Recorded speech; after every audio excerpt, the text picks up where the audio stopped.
Hi hello welcome back to our channel. ఈరోజు వారాహి అమ్మవారి నవరాత్రులు లాస్ట్ రోజు అనమాట. మేమైతే ఈ 9 రోజులు చాలా బాగా అయితే చేసుకున్నాము. లాస్ట్ రోజు మేము ఎలా చేసుకున్నాము అనేది ఈ వీడియోలో ఉంది, చూసేయండి. ఇది సాయంత్రం నుంచి రాత్రి 8 గంటల వరకు తీసిన వీడియో అనమాట. ఇక సాయంత్రం టీ అయితే పెట్టేసుకున్న తర్వాత మా అబ్బాయి ఈరోజు హాస్టల్ నుంచి అయితే వచ్చాడు. ఇక దానికోసమని నేను పానీపూరి అయితే ప్రిపేర్ చేస్తున్నాను. మేము బయట ఫుడ్ చాలా తక్కువగా తింటాము, అందుకని ఇంట్లోనే ప్రిపేర్ చేస్తున్నాను. ఇట్లా బంగాళదుంపలు చెక్కు తీసేసుకున్న తర్వాత ఇట్లా కుక్కర్లో వేసాను.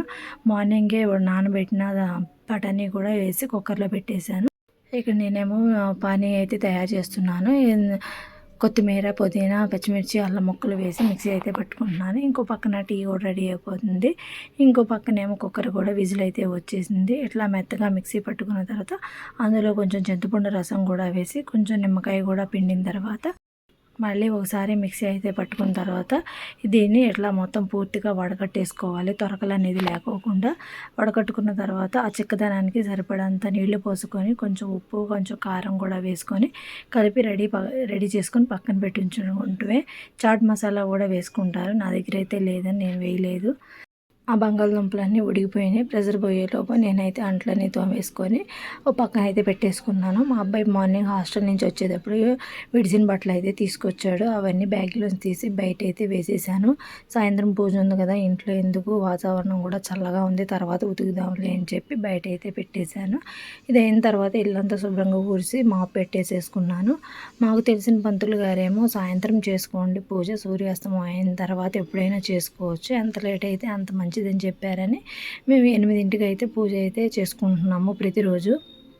ఈ పనులన్నీ అయిపోయిన తర్వాత ఇక బంగాళదుంపలు, బఠానీ మెత్తగా ఉడికినాయి. అవి తీసేసి కొంచెం ఉప్పు, కొంచెం కారం, కొంచెం పుదీనా, కొత్తిమీర అవన్నీ వేసేసి చాట్ మసాలా కూడా వేసుకుంటారు. నేనైతే వేయలేదు. కొంచెం ఉల్లిపాయలు కూడా వేసి కలిపి పక్కన పెట్టేసుకున్నాను. ఇక్కడ పూరికి కావాల్సినవి కూడా వేపేసి నూనెలో అయితే పక్కన పెట్టేశాను. ఇవన్నీ రెడీ అయిపోయిన తర్వాత మా అమ్మాయి ఏమో అందరం కలిసి కూర్చొని తిందామంది, కానీ మా అబ్బాయి ఏమో బయటకు వెళ్ళాడు. అందుకని మా అమ్మాయి, మా వారు అయితే తినేశారు. మా వారికి అయితే ఎక్కువ తినిపించాలి, ఎందుకంటే పూరి తినడం కుదరదు, అవన్నీ కలిపి చేతికి ఇవ్వాలి, లేదంటే నోట్లో పెడితే తింటారు. ఇక్కడ మా అమ్మాయికి అయితే తినిపించాను. సూపర్ అని చెప్తుంది. మేము ఎక్కువ ఇంట్లో చేసుకుంటాకే ఇష్టపడతాము బయటకన్నా. ఇక్కడ ఈలోపు మా అబ్బాయి కూడా వస్తే మా అబ్బాయి కూడా ఇచ్చాను, తింటున్నాడు. ఇవన్నీ అయిపోయిన తర్వాత నేను ఫ్రెష్ అయిపోయి వచ్చేసాను. అమ్మవారికి ఎరుపు రంగు చీర అంటే, ఎరుపు రంగు అంటే ఇష్టం అని చెప్పి అమ్మవారికి నేను ఎర్రచీర అయితే కట్టుకున్నాను. మందార పువ్వు కూడా చెట్టుకు ఉంటే అవన్నీ కోసుకొచ్చి అమ్మవారికి అయితే పెడుతున్నాను. ఇక్కడ ప్రసాదానికి ఏమో సలివిడి వడపప్పు పానకం చేశాను. ఇక్కడేమో మా చిలకడ దుంపలేమో బెల్లంలో ఉడకబెట్టాను. అమ్మవారికి చిలకడ దుంపలు అంటే చాలా ఇష్టం, అందుకని బెల్లం వేసి ఇట్లా ఆవిరి పెట్టి ఉడకబెట్టుకొని పెట్టాను. ఎక్కువ పూజ అయితే మా వారే చేశారు. 9 రోజులు నవరాత్రులు మా వారే దీక్షలా చేసుకున్నారు, నేనైతే చేయలేదు. పూజ చేసుకున్న తర్వాత 108 నామాలు చదువుతుంటే మా అమ్మాయి ఏమో అక్కడ కూర్చొని ఒకటి లెక్కేస్తూ తను కూడా చదువుతుంది. ఇక్కడ నేను కూడా చదువుకుంటున్నాను. ఇది అయిన తర్వాత అమ్మవారికి సాంబ్రాణి ధూపం అయితే ఇష్టం అని చెప్పి సాంబ్రాణి ధూపం కూడా వేశాను. అయిన తర్వాత ఇల్లంతా కూడా ఒకసారి సాంబ్రాణి ధూపం వేసాము.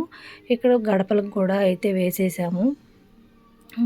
ఇక్కడ పైన అమ్మవారి ఫోటో ఉంటే అక్కడ కూడా వేసి ఇట్లా గుమ్మానికి, కింద గడపకి అన్నిటికీ వేసాము. ఈ 9 రోజులు పూజ అంతా చేసుకొని ఇట్లాగా సాంబ్రాణి ధూపం ఇల్లంతా వేస్తే చాలా ప్రశాంతంగా అనిపిస్తుంది.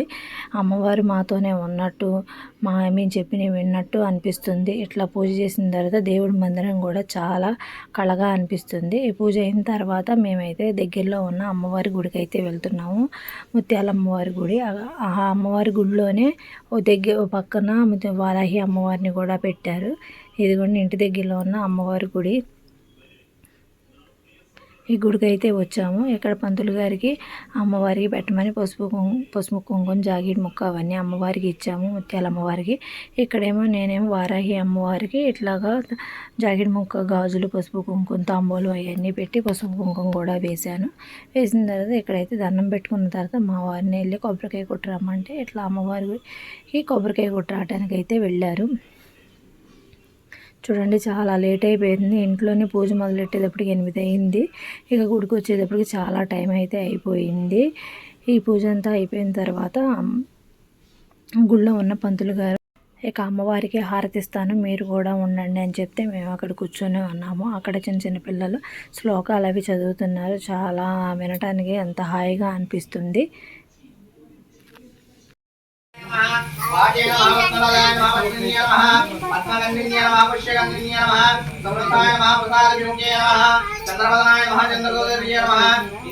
మా గోత్రనామాలతో పూజ అయితే చేసిన తర్వాత పంతులు గారు హారతి ఇస్తానమ్మా, అది అయిన తర్వాత వెళ్దురు కానీ అమ్మవారికి అని చెప్తే ఇక్కడ ఆడవాళ్ళందరూ కలిసి ఆ ఒత్తులు అయితే వెలిగిస్తున్నారు అమ్మవారికి హారతి ఇవ్వడానికి. అమ్మవారికి హారతి ఇచ్చిన తర్వాత అందరూ నమస్కారం చేసుకున్న తర్వాత ప్రసాదం అయితే ఇచ్చారు. ఇక తినేసి మేమైతే ఇంటికి బయలుదేరిపోయాము. ఈ నవరాత్రులు చేసుకున్నందుకు ఫలితం ఆశించకూడదు, కాకపోతే పూజ భక్తితో చేయాలి కానీ ఏదో అమ్మవారు చేస్తారు మనం చేయాలి అని అనుకోకూడదు.